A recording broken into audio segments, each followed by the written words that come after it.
নাবালিকাকে ধর্ষণের অভিযোগ ঘিরে চাঞ্চল্য। বুধবার ঘটনাটি ঘটেছে কালিয়াগঞ্জ থানা অন্তর্গত বেউরঝাড়ি এলাকায়। পরিবারের অভিযোগের ভিত্তিতে অভিযুক্তকে পক্সো মামলায় গ্রেপ্তার করেছে পুলিশ। ধৃতের নাম বিবেক রায়। তাকে বৃহস্পতিবার রায়গঞ্জ জেলা আদালতে পেশ করা হয়। বিচারক তাকে 14 দিনের জেল হেফাজতের নির্দেশ দিয়েছেন। সরকারি আইনজীবী সুমিত সরকার বলেন, বুধবার বিকেলে জমিতে গিয়েছিল নাবালিকা। সেই সময় পাশে বাঁশঝাড়ে শৌচকর্ম করতে যায় সে, আর তখনই অভিযুক্ত তাকে সেখানে ধর্ষণ করে বলে অভিযোগ। গোটা ঘটনা তদন্ত চলছে। হ্যাঁ, কালিয়াগঞ্জ থানায় গতকাল একটা ঘটনা ঘটেছিল, খুব আহ, দুঃখজনক ঘটনা। যে একটা নাবালিকা মেয়ে 3টার দিকে সে খেতে যায়, শাক ফাক তুলতে বোধহয়। তারপর সে ন্যাচারাল কলে একটা বাঁশঝাড়ের মধ্যে যায়।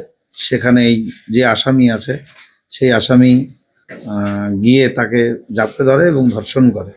সেই অভিযোগের ভিত্তিতে কালিয়াগঞ্জ থানাকে স্টার্ট করে আসামিকে পাঠিয়েছে এখানটা। আজকে তার 14 দিনের জেল হেফাজত হয়েছে। যিনি কমপ্লেন করেছেন মেয়েটির বাবা।